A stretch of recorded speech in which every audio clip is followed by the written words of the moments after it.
വളരെ പ്രധാനപ്പെട്ട ഒരു മിറക്കിൾ പാസേജിലേക്ക് കർത്താവ് ചെയ്ത മറ്റൊരു അത്ഭുത പ്രവൃത്തിയിലേക്ക് നമ്മൾ പോവുകയാണ് പോലെ. Today we are going to another miracle. Jesus has performed very important, significant miracle. രണ്ട് സുവിശേഷങ്ങളിൽ മാത്രമേ അത് എഴുതിയിട്ടുള്ളത്, മത്തായി സുവിശേഷത്തിലും ലൂക്കോസിന്റെ സുവിശേഷത്തിലും. This miracle is contained in two gospels, in the Gospel of Luke and Matthew.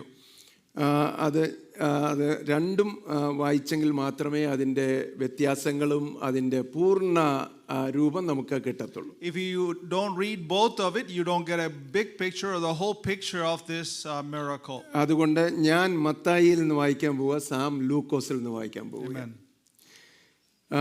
Mathai സുവിശേഷം അതിൻ്റെ 8-ാം അധ്യായത്തിൻ്റെ 5 മുതൽ 13 വരെയാണ് ഞാൻ വായിക്കുന്നത്. Matthew's Gospel, chapter 8, verses 5 through 13.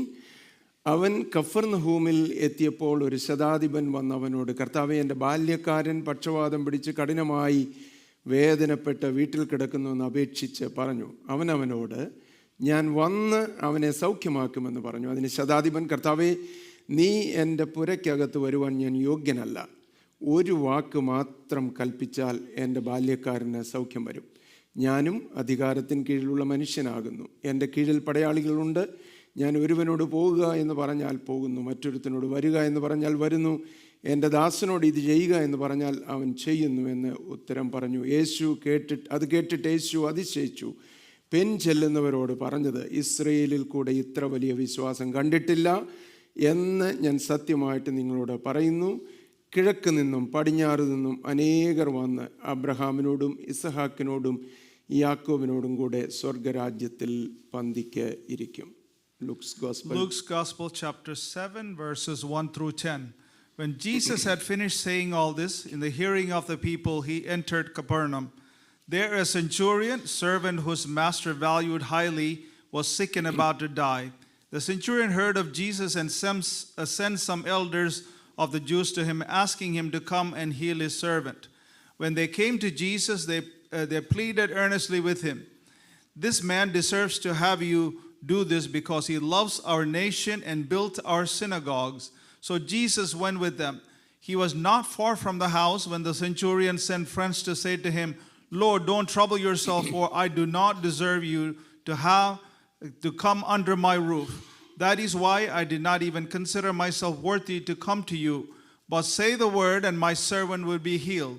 For I myself am a man under authority with soldiers under me. I will tell this one, go, and he goes. The other one, come, and he comes. I say to my servant, do this, and he does it." When Jesus heard this, he was amazed at him and turned to the crowd following him and said, "I tell you, I have not found such a great faith even in Israel." Then the men who had been sent returned to the house and found the servant well. Amen. ഒരു സ്റ്റോറിയോടെ തുടങ്ങാം. I'm going to start with the story. ആൻമോൾക്ക് story വേണമെന്ന് പ്രത്യേകം പറഞ്ഞിട്ടുണ്ട്. Anmol has instructed me. She likes to have a story. അനേക വർഷങ്ങൾക്ക് മുമ്പ് അങ്ങ് ഡീപ്പ് സൗത്ത് US-ലെ ഒരു ബാപ്റ്റിസ്റ്റ് ചർച്ചിന് ഒരു വലിയ പ്രശ്നമുണ്ടായി. And in the past, in the deep south, in the United States, the Baptist church had a problem. അവിടെ ഒരു മനുഷ്യന് ആ ചർച്ചിൽ ജോയിൻ ചെയ്യാനായിട്ട് ആപ്ലിക്കേഷൻ കൊടുത്തു. And a member or a man who wanted to be a member of the church, and he submitted an application. അദ്ദേഹം അവിടുത്തെ ജാനിറ്റോറിയൽ വർക്കൊക്കെ ചെയ്യുന്ന ആളായിരുന്നു, ജാനിറ്റർ ആയിരുന്നു. He did all the janitorial work in the church. അപ്പം വർഷങ്ങളായിട്ട് ആ സഭയിൽ ഇങ്ങനെ ഈ സേവനമൊക്കെ ചെയ്തുകൊണ്ടിരിക്കുക. He has been serving the church for many years. പക്ഷെ മെമ്പർഷിപ്പ് കൊടുത്തില്ല. But they have not given him membership. മെമ്പർഷിപ്പിന് അപ്ലൈ ചെയ്തപ്പോൾ അദ്ദേഹം ഒരു കറുത്ത വർഗ്ഗക്കാരനായ ആളായിരുന്നു. And he was a black man, and so this particular person. കോൺഗ്രിഗേഷനിൽ അതൊരു വലിയ ഇഷ്യൂ ആയി. But the congregation, it was a big problem. അപ്പോൾ ഒരു സ്പെഷ്യൽ വോട്ട് എടുക്കേണ്ട സാഹചര്യം വന്നു. So they went to a special vote in the church. ഇതെങ്ങനെയാണ് integrate ചെയ്യുന്നത്, എടുക്കണമോ എടുക്കണ്ടായോ, വലിയൊരു ഇഷ്യൂ വന്നു. And so this was a dilemma in the church whether to accept him as a member or not. Finally വോട്ടെല്ലാം കൂടി ഇട്ട് count ചെയ്തപ്പം അദ്ദേഹത്തിന് പ്രതികൂലമായിട്ടാണ് അനൗൺസ്മെന്റ് വന്നത്. So when finally the votes were counted, it was against him being accepted as a member. So അദ്ദേഹത്തിന് membership കിട്ടിയില്ല. So he did not get the membership. അന്ന് വൈകിട്ട് വളരെ ദുഃഖത്തോടെ വിഷാദമഗ്നനായിട്ട് തൻ്റെ വീടിൻ്റെ മുൻഭാഗത്ത് അദ്ദേഹം ഇരിക്കുക. So that night he was very sad and gloomy outside his house.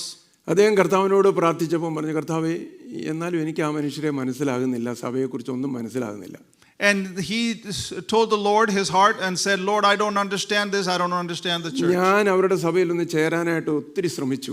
I have tried my best to be part of that church. പക്ഷേ അവരെന്നെ വോട്ട് ചെയ്ത് പുറത്താക്കി. But they have voted me out. അപ്പം പുള്ളി ഒരു ശബ്ദം കേട്ട് കർത്താവിൻ്റെ. So he all of a sudden he heard a voice from the Lord. മകനെ, അതിനെക്കുറിച്ച് നീ ഒട്ടുമേ ഭാരപ്പെടേണ്ട. He said, do not worry about that, dear son. പല വർഷമായിട്ട് ഞാൻ അവിടെ ഒന്ന് പോകാനായിട്ട് ശ്രമിച്ചുകൊണ്ടിരിക്കുക. I've been trying to be part of that church for many years as well. എന്നെ ഇതുവരെ അവർ അനുവദിച്ചിട്ടില്ല. They have not accepted me either.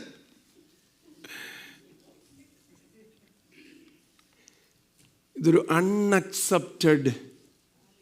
Unacceptable ജെന്റൈലിന്റെ സ്റ്റോറിയാണ് നമ്മൾ ഇന്ന് കാണാൻ പോകുന്നത്. And so what we are going to see in this miracle is an unacceptable story of a Gentile. സ്വീകാര്യനല്ലാത്ത, ആളുകൾ രണ്ട് കൈ നീട്ടി സ്വീകരിക്കാത്ത, യഹൂദ പാരമ്പര്യം അനുസരിച്ച് അന്നത്തെ കാലത്ത് രണ്ട് കൈ നീട്ടി സ്വീകരിക്കാത്ത ഒരു ജെന്റൈൽ എന്ന് വേണമെങ്കിൽ. This is a story of a Gentile who the Jews were not willing to open their arms to accept or willing to accept. പക്ഷേ അതേ വ്യക്തി വിശ്വാസത്തിന്റെ വലിയൊരു അളവുകോലായിട്ട് മാറുകയാണ്. But the same person became a measuring stick of the faith. നമുക്കറിയാം, അദ്ദേഹം ഒരു centurion ആയിരുന്നു റോമ പട്ടാളത്തിലെ. As we know in the story that he was a centurion of the Roman Empire. റോമ പട്ടാളത്തിലെ അവരുടെ സൈന്യത്തിലൊരു ശതാധിപനാകുക എന്ന് പറയുന്നത് നിസ്സാര കാര്യമല്ലായിരുന്നു. So it is not an easy thing to be a centurion in the Roman in the military. Roman സൈന്യത്തിൽ പല ലെഗ്യോനുകൾ ഉണ്ടായിരുന്നു, legions ഉണ്ടായിരുന്നു. In the Roman military there were multiple legions. ഓരോ ലീജിയനിലും 6000-ഓളം പടയാളികൾ ഉണ്ടായിരുന്നു. There were about 6000 soldiers in each legion. 6000 പടയാളികളെ പിന്നെയും അവർ വേർതിരിച്ചിട്ടുണ്ടായിരുന്നു. So the 6000 soldiers were further separated or divided. 1000 പേർക്ക് അധിപതിയായ ഒരു സഹസ്രാധിപൻ ഉണ്ടായിരുന്നു. And there was another person who was responsible for thousands of soldiers. 100 പേർക്ക് അധിപതിയായ ഒരു ശതാധിപനുമുണ്ട്. And there was also somebody who was charge of 100 soldiers, was a centurion. അന്നത്തെ ലോകത്തിലെ ഏറ്റവും ശക്തിയാർജിച്ച സാമ്രാജ്യമായിരുന്നു റോമ സാമ്രാജ്യം. And Roman Empire, as you know, was one of the strongest empires in those times in the world. അപ്പോൾ അതിലെ ഒരു ശതാധിപനാകുക എന്ന് പറയുന്നത് നിസ്സാര കാര്യമല്ല. So it was not an easy thing to be recognized as a centurion in the Roman military. ഇന്നത്തെ ഒരു surgeon major എന്നൊക്കെ പറയുന്നത് പോലെ. Maybe today's equivalent to a surgeon major in today's army. Roma പട്ടാളത്തിന്റെ ബാക്ക് ബോൺ ആയിരുന്നു. He was the backbone of the Roman Empire and the Roman military. 100 പേരുടെ മേൽ ആധിപത്യം പുലർത്തുന്ന ഒരു officer. So he was an officer who had authority over 100 people. എന്തുകൊണ്ടാണെന്ന് അറിയത്തില്ല, ഈ ശതാധിപന്മാരെ കുറിച്ച് പുതിയ നിയമത്തിൽ പറയുന്നതെല്ലാം നല്ല കാര്യങ്ങളാണ്. So I don't know why, because most of the time the centurions are mentioned in the New Testament as are good people. ആരെക്കുറിച്ചും ദോഷമായിട്ടൊന്നും There's പറയുന്നില്ല. nothing written badly about the centurions.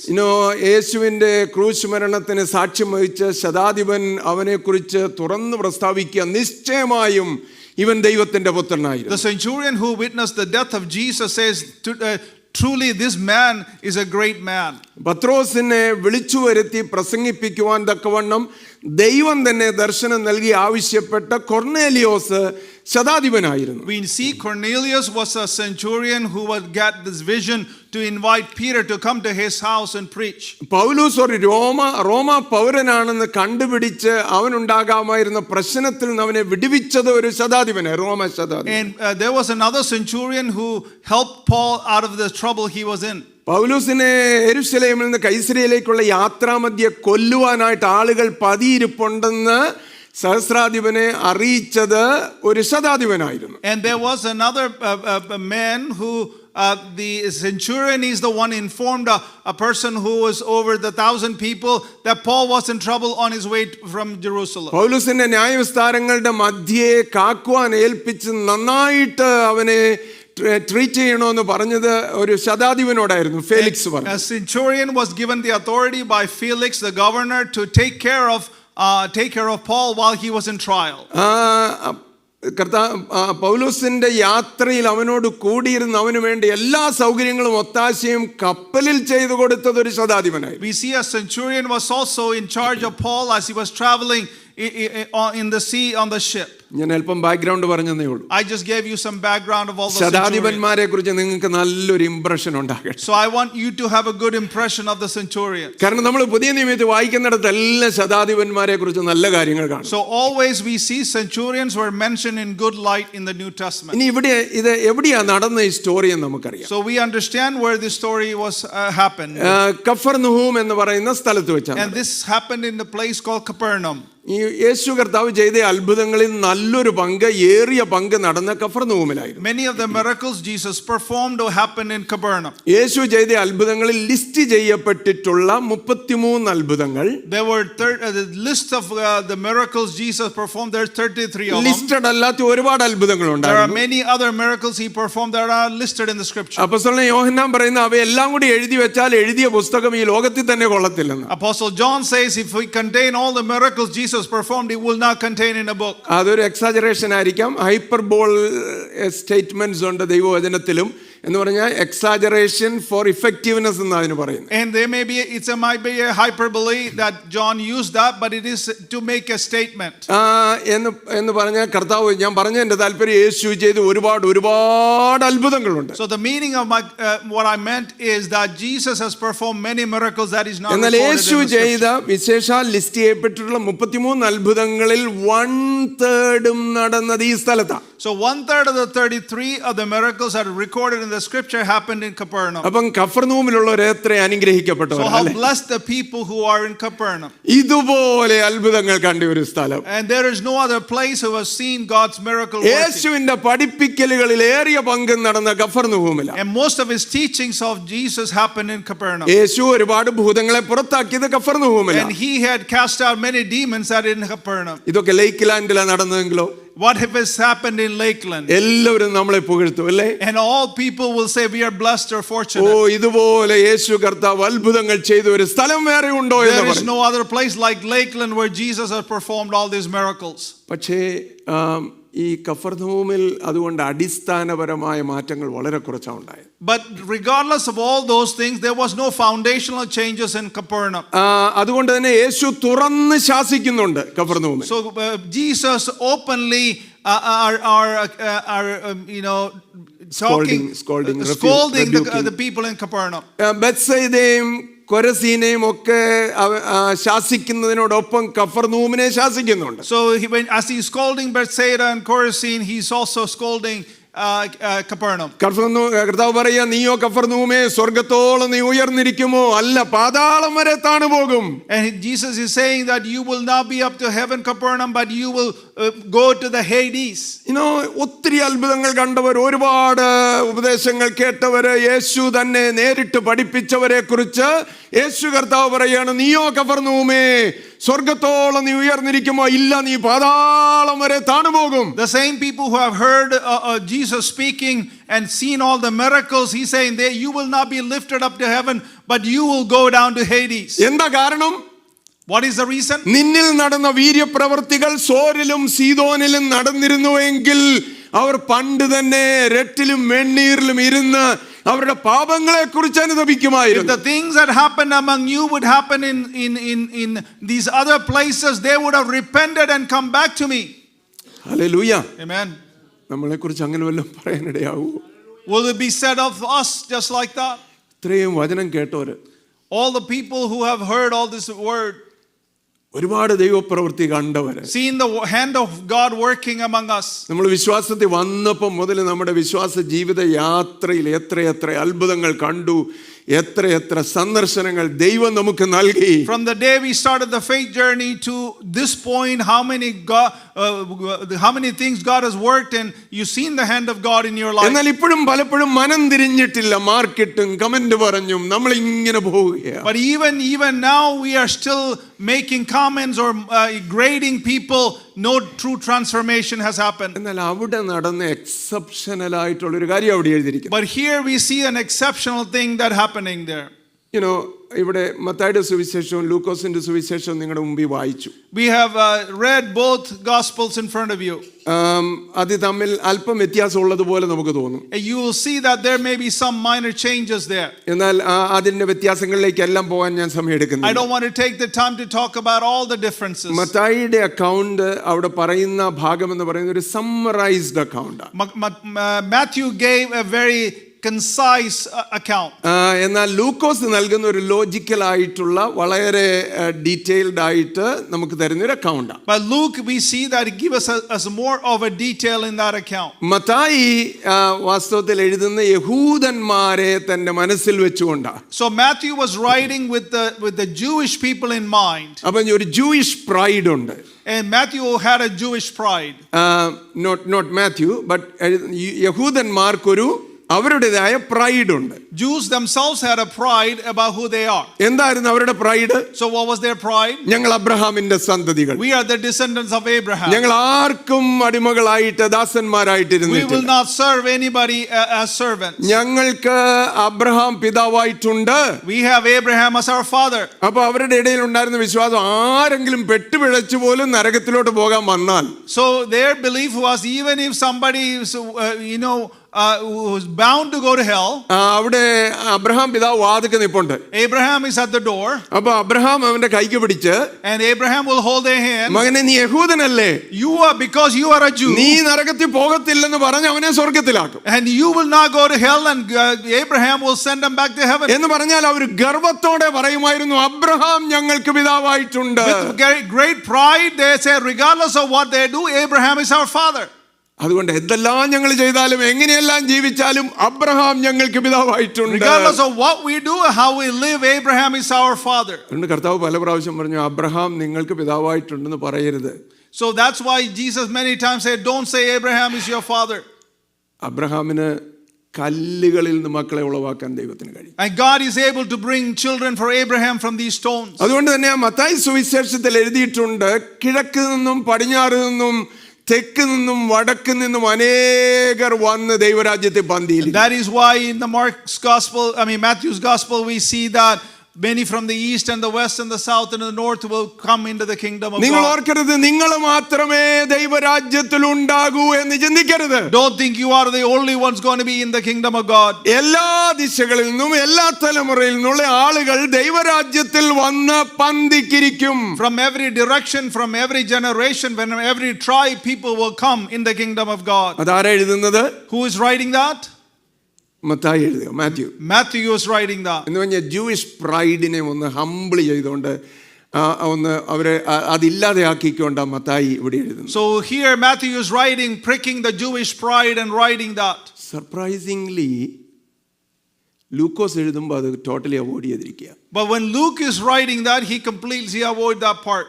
ലൂക്കോസ് കൂടുതൽ ഫോക്കസ് ചെയ്യുന്നത് ഈ ശതാധിപന്റെ വിശ്വാസത്തിലാണ്. And Luke was focused more on the faith of the centurion. ഒരു ജാതീയനായ ഈ ശതാധിപന് പോലും രക്ഷയെ സ്വീകരിക്കാൻ കഴിയും. And here we see the centurion who is a Gentile, he is able to be accepted into the kingdom. അതാണ് ആ എംഫസിസ് ലൂക്കോസിന്റെ എഴുത്തിൽ നമ്മൾ കാണുന്നത്. And that is what the emphasis or the theme of Luke's writing. രണ്ടിനെയും നമുക്ക് അങ്ങനെ കാണുവാൻ തക്കവണ്ണം ഇടയാകട്ടെ. We should be able to see these two things distinctly. അപ്പം കർത്താവ് എങ്ങനെയാണ് ആളുകളെ സ്വീകരിക്കുന്നത്? So how did Jesus receive people? വിശ്വാസത്താലുള്ള നീതീകരണം, justification by faith. By the justification by faith. ഏതായാലും ഈ സെഞ്ചുറിയൻ ഞാൻ മുമ്പേ പറഞ്ഞതുപോലെ യഹൂദന്മാരുടെ മേൽ നല്ലൊരു ഡീപ്പ് ഇംപ്രഷൻ നൽകിയ ആളായിരുന്നു. But this centurion had a great deep impression or influence on the Jews. എന്തോ ജൂഡായിസം അദ്ദേഹത്തെ അട്രാക്ട് ചെയ്തു. Somehow Judaism attracted this centurion. അദ്ദേഹത്തിന് ആ ജൂഡായിസത്തെ കുറിച്ചും അതിലെ പഠിപ്പിക്കലുകളെ കുറിച്ചും താല്പര്യമുണ്ടായി കാണും. And he was maybe interested in Judaism and the teachings of Judaism. മറ്റ് റിലീജിയൻസിൽ നിന്ന് അത് വ്യത്യസ്തമാണെന്ന് അദ്ദേഹം മനസ്സിലാക്കി. He understood that was different from other religions. അതുകൊണ്ട് യഹൂദന്മാർക്കുണ്ടായിരുന്ന പള്ളികളിൽ ഒന്ന്, സിനഗോഗുകളിൽ ഒന്ന് അവൻ പുതുക്കി പണിതു കൊടുത്തു. So this man also helped to rebuild or refurbish one of the synagogues. അങ്ങനെ തന്റെ ചുറ്റുപാടും ഉണ്ടായിരുന്ന യഹൂദന്മാരോടെല്ലാം നല്ല ഒരു ബന്ധം പുലർത്തി. So he had a good relationship or good reputation with the Jews around him. അദ്ദേഹം കേട്ടു ഇങ്ങനെ ഒരു പോപ്പുലർ ആയിട്ടുള്ള ഒരാളുണ്ട്. And so they heard there was a popular person. അദ്ദേഹത്തിന്റെ പഠിപ്പിക്കലുകൾ വളരെ റാഡിക്കലാണ്. And the centurion know his teachings were very radical. അദ്ദേഹത്തിന് super natural power ഉണ്ട്. And he has supernatural power as well. അപ്പം ആ ഒരു മനുഷ്യനെ കുറിച്ച് ഈ ശതാധിപൻ കേട്ടിട്ടുണ്ടായിരിക്കും, ആ വ്യക്തിയെ കുറിച്ച് കേട്ടിട്ടുണ്ടായിരിക്കും. So centurion might have heard of that person.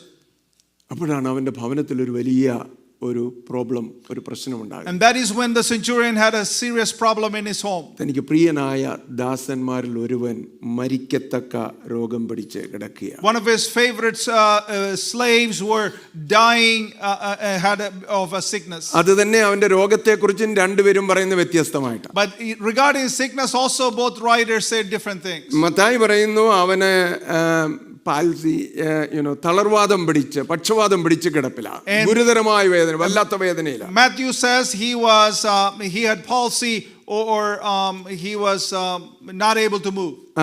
അപ്പം എന്നാൽ ലൂക്കോസ് ഒരുപക്ഷെ ഒരു വൈദ്യനായിരുന്നുകൊണ്ടായിരിക്കാം ആ ഡീറ്റെയിൽസ്, സിക്നസിന്റെ ഡീറ്റെയിൽ ഒന്നും ലൂക്കോസ് പറയുന്നില്ല.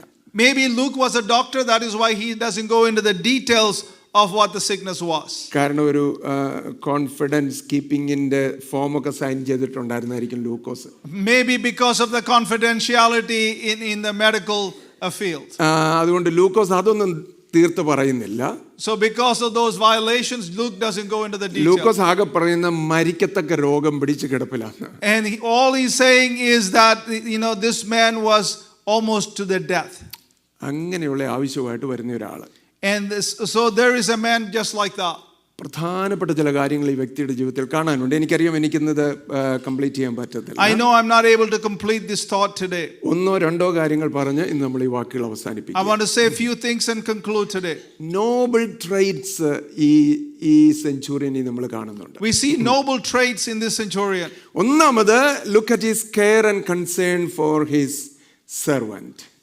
You see his care and concern for his servant. തന്റെ ദാസന് വേണ്ടി കരുതുന്ന ഒരു യജമാനൻ. Here is a man who is protecting or taking care of his servant.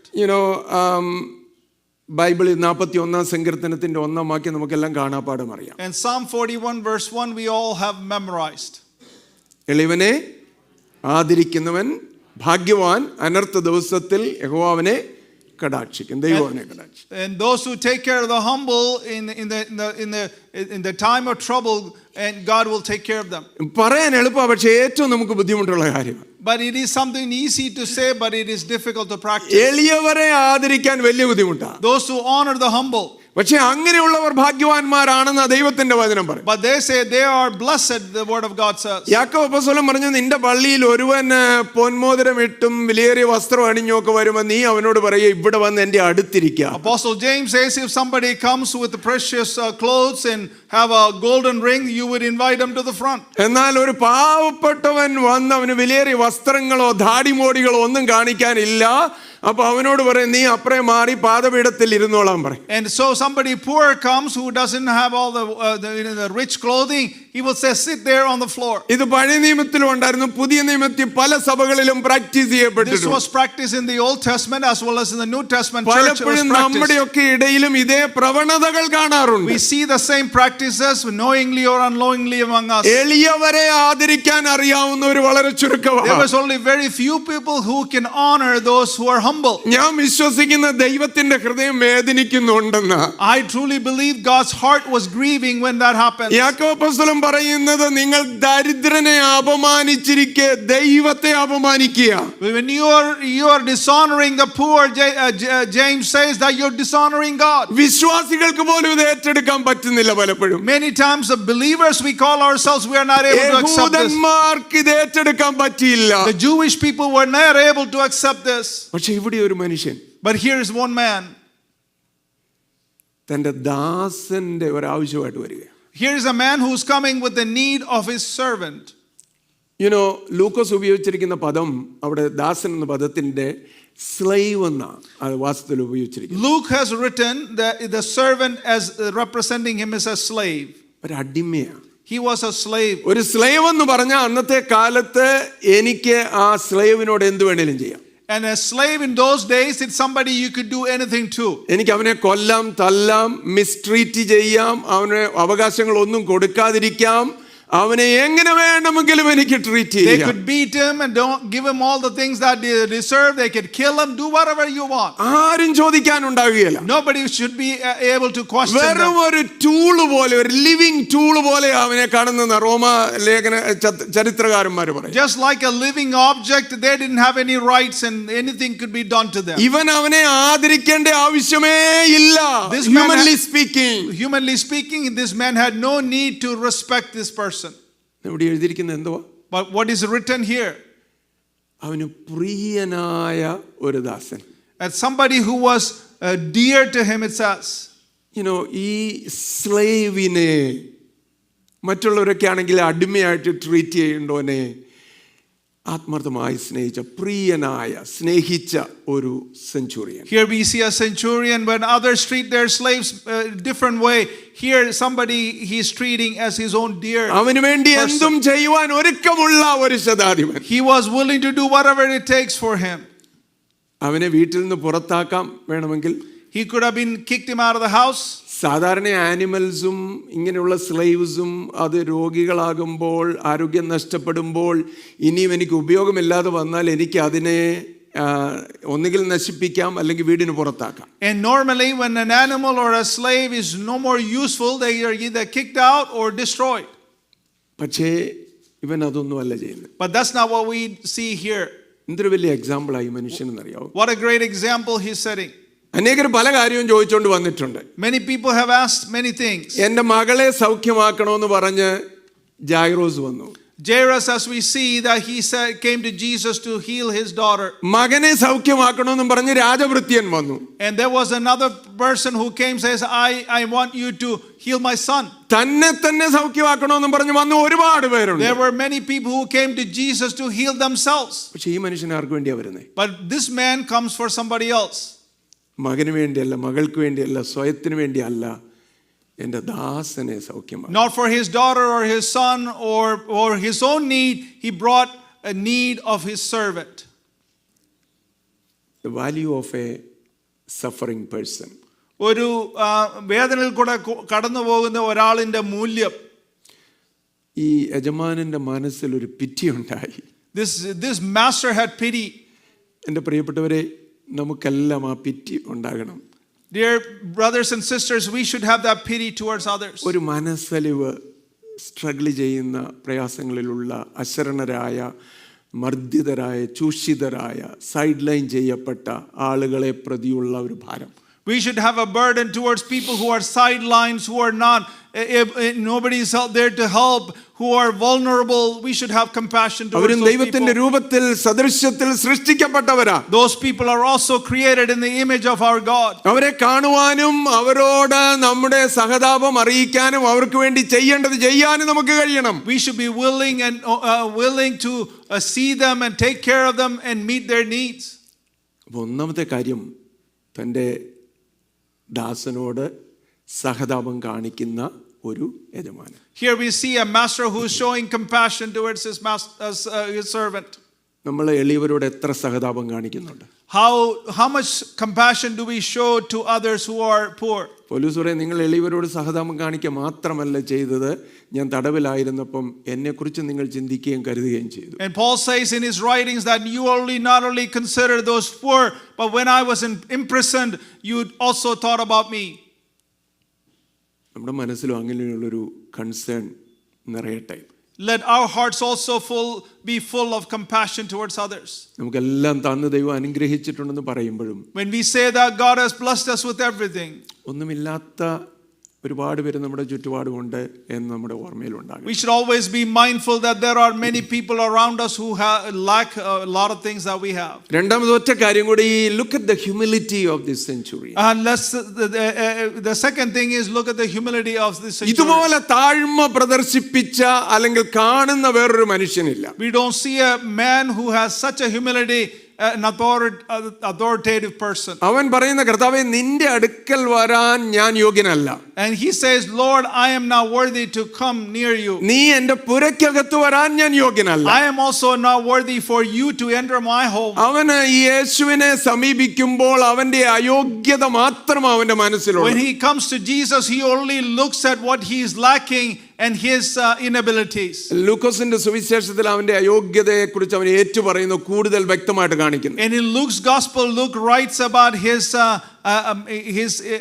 unqualified nature. ഈ ഹ്യൂമിലിറ്റി എന്ന് പറയുന്ന ഫോൾസ് ഹ്യൂമിലിറ്റി അല്ല. This was not a false humility. നമ്മൾ ഒരുപാട് പേർക്ക് ഫോൾസ് ഹ്യൂമിലിറ്റി ഉണ്ട്. And many of us have false humility. Humility എന്ന് പറയുന്നത് തന്നെ നമ്മൾ ഇങ്ങനെ ഒരു പ്രൈഡ് ആയിട്ട് പരേഡ് ചെയ്തുകൊണ്ട് നടക്കുന്ന ഹ്യൂമിലിറ്റിയും കൂടി ഉണ്ട്. There are people who parade humility as something that they take it for pride. You know how proud we become about our humility. As sometimes we become very proud about our own humility. When we start parading our humility, it becomes offensive to others. നമ്മളെ ഈ humility pretend ചെയ്യുമ്പോൾ മറ്റുള്ളവർക്ക് അത് offensive ആയിട്ട് തീരുന്നു. എന്നാൽ ഇവനെ കുറിച്ച് എഴുതിയിരിക്കുക, he counted himself unworthy.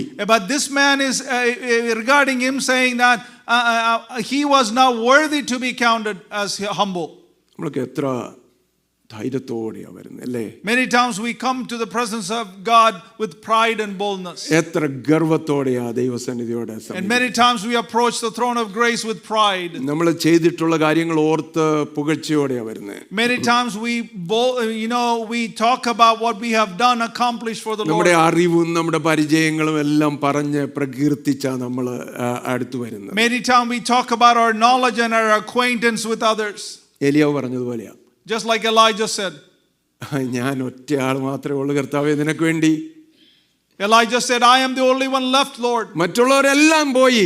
All those other people left. ഞാൻ ഒരുവൻ മാത്രം ശേഷിച്ചിരിക്കുന്നു. I am the only one left. നമ്മൾ പലപ്പോഴും പുകഴ്ചയ്ക്ക് ഒരുപാട് കാര്യങ്ങൾ കണ്ടെത്താറുണ്ട്. We always find things to talk about to be proud. പക്ഷേ ഈ മനുഷ്യൻ പറയുക, കർത്താവേ എനിക്ക് യോഗ്യതയൊന്നുമില്ല. But this man whose authority says, I have nothing to be proud of. നീ എൻ്റെ പുരയ്ക്കകത്ത് കാല് വെക്കാൻ ഞാൻ യോഗ്യനല്ല. I am not worthy for you to enter in my house. അതുകൊണ്ട് തന്നെ നിന്റെ അടുത്ത് വന്ന് നിന്നോട് നേരിട്ട് സംസാരിക്കാൻ പോലും എനിക്ക് യോഗ്യതയില്ല. Because of that, I am not even worthy to come to your presence and to present my needs. കർത്താവിനെ പോലും അത്ഭുതപ്പെടുത്തി അല്ലേ? And that really even surprised Jesus himself. നമ്മുടെയൊക്കെ ഹ്യൂമിലിറ്റി എങ്ങനെയുണ്ട്? How is our humility? ഇടയ്ക്കിടയ്ക്ക് ഒരു റിയാലിറ്റി ചെക്ക് നല്ലതാകട്ടെ. Once in a while a reality check is good. അറിഞ്ഞും അറിയാതെയും നമ്മൾ ഒത്തിരി ഗർവ് നമ്മുടെ ഉള്ളിൽ കയറാറുണ്ട്. Whether knowingly or unknowingly we become proud and arrogant. ഒരുപാട് സ്വയപ്രശംസയും നമ്മുടെ അറിവിലും പരിചയത്തിലുള്ള ആശ്രയങ്ങളും. And we have always depended on things and also about self-praise. നമുക്ക് നമ്മെ തന്നെ ഒന്ന് നോക്കാൻ പറ്റുമോ ഇന്ന് രാവിലെ? Are you able to look at ourselves this ഈ morning? ശതാധിപൻ പറയുക, കർത്താവേ നിന്റെ അടുത്ത് വരാനൊന്നും എനിക്ക് യോഗ്യതയില്ല. This centurion says, Lord, I am not worthy to come into your presence. എൻ്റെ പുരയ്ക്കകത്ത് നിന്റെ കാല് വെക്കാൻ അതിനും യോഗ്യതയില്ല. And my house is not worthy for you to put your step. എത്ര വലിയ താഴ്ചയോടെ അവൻ വരുന്നു. And he comes with such a great humility. നമ്മൾ എന്തിലാ അഹങ്കരിക്കുന്നത്? എന്തിലാ ഗർവം കൊള്ളുന്നത്? And why do we take pride in arrogance in? നമ്മുടെ ഒന്നുമില്ലാത്ത നമ്മുടെ ശരീരത്തിലാണോ? Is it because your feeble body that you are arrogant about? ഇതിന്റെ ഗതി നാളെ എന്താകുമെന്ന് ആർക്കെങ്കിലും അറിയാമോ? None of us know what our body will be tomorrow. അകത്തേക്ക് വലിച്ച ശ്വാസം പുറത്തേക്ക് വിടാൻ പറ്റുമോ നമുക്കറിയാമോ? We don't know the breath that you took in will be able to be exhaled. മൂക്കിൽ ശ്വാസം മാത്രമുള്ള മനുഷ്യനെ നീ ആശ്രയിക്കരുതെന്ന് ദൈവത്തിന്റെ വചനം. The word of God says, don't depend on the man who only has a breath in his nose. അത് മാത്രമേ ഉള്ളൂ. And that's all he is. നമുക്ക് അപ്പുറത്തേക്കുള്ള ഒന്നും അറിഞ്ഞുകൂടാ. We don't know what tomorrow holds. നമുക്ക് പുകഴാനായിട്ട് ഒന്നുമില്ല. There is nothing we can take pride in. യാക്കോബ് അപ്പോസ്തലൻ വളരെ ക്ലിയർ ആയിട്ട് അതിനെക്കുറിച്ച് എഴുതിയിട്ടുണ്ട്. James the apostle writes very clearly, ഞാൻ അടുത്ത വർഷം ഇന്ന പട്ടണത്തിൽ പോകും. I will go to this city next year. ഞാൻ അവിടെ വ്യാപാരം ചെയ്ത് ലാഭം ഉണ്ടാക്കും. And I will do business there and make profit. ഞാൻ എസ്റ്റാബ്ലിഷ്ഡ് ആകും. I will be established. ഇതൊന്നും നീ പറയാനിടയാകരുത്. And none of you should say that. വയലിലെ പുല്ലിന്റെ ഉണങ്ങി പോകുന്നത് പോലെ ആ മനുഷ്യന്റെ ജീവിതം. And just like the grass of the field is the life of a man. നമ്മുടെ ജീവിതം തീർച്ചയല്ലാത്തതാ. Our life is uncertain. നമുക്ക് പുകഴാൻ ഒന്നുമില്ല. There is nothing we can boast or take pride in. ദൈവഹിതമായാൽ ദൈവം If it is God's will. ഇതുവരെ വന്ന കർത്താവിന്റെ കൃപയാ. Up to this point it is by only God's grace. ഇപ്പോൾ നിൽക്കുന്നുണ്ട് കർത്താവിന്റെ കൃപയാ. If you are standing is only because of God's grace. ഞാൻ നേടിയതോ ഞാൻ അധ്വാനിച്ചതോ ഒന്നുമല്ല. It is not nothing you have worked hard for. എന്റെ കഴിവ് കൊണ്ടോ എന്റെ പഠനം കൊണ്ടോ എന്റെ അറിവ് കൊണ്ടോ വിദ്യാസമ്പന്നത കൊണ്ടോ It is not by your education, your knowledge or your wisdom you have accomplished all ഒന്നുമില്ല. this. There is nothing to be proud of. ശരണം എൻ കർത്താവേ. Lord, I depend on you. What a wretched person I am, Lord. കർത്താവേ, ഞാൻ എത്ര അരിഷ്ടനാ. What a wretched person I am, Lord. എനിക്കൊന്നും പ്രശംസിക്കാൻ. There is nothing that I can boast in. ഇന്ന് രാവിലെ നമ്മൾ എത്ര പേര് പറയും? How many of you will say that this morning? നമ്മുടെ സഹജീവികളോടുള്ള സഹതാപം, showing compassion towards our fellow നമ്മുടെ beings, ഉള്ള അവസ്ഥകളെ തുറന്നു കാണാനുള്ള ഒരുക്കം. to be able to willing to look openly in your heart. ഈ മനുഷ്യന് വേണമെങ്കിൽ അധികാരത്തിന്റെ അഹങ്കാരത്തോടെ ഒക്കെ പോകാമായിരുന്നു. This man has all the authority that he could have been boastful. പക്ഷേ താനൊന്നും അല്ലെന്നുള്ള തിരിച്ചറിവോടെ അവൻ അടുത്തു. But he went with humility and recognized he was nobody. അവൻ ഗർവത്തോടെ അല്ല നമുക്ക് ദൈവസന്നിധി പോകാനുള്ളത്. So we cannot go to the presence of God with pride in our hearts. നമ്മുടെ സ്വയപ്രശംസയെല്ലാം മാറ്റാം. Let us get rid of all the self accomplishments. ദൈവത്തിന്റെ കൃപയിൽ ആശ്രയിച്ചുകൊണ്ട് ഇന്ന് അടുക്കാം. Let us depend on the grace of God. അവൻ നമ്മെ തള്ളിക്കളയുകയില്ല. He will never abandon us. താഴ്മയുള്ളവർക്ക് അവൻ കൃപ നൽകുന്നെന്നാ ദൈവത്തിന്റെ വചനം. Because for the humble he gives grace, the word of God അവൻ says. തക്ക സമയത്ത് നിങ്ങളെ ഉയർത്തേണ്ടതിന് ബലമുള്ള അവന്റെ കരത്തിൽ താണിരിപ്പിൻ എന്ന് പറയുന്നു. To lift you up at the right time, to hold on his strong hands, it says.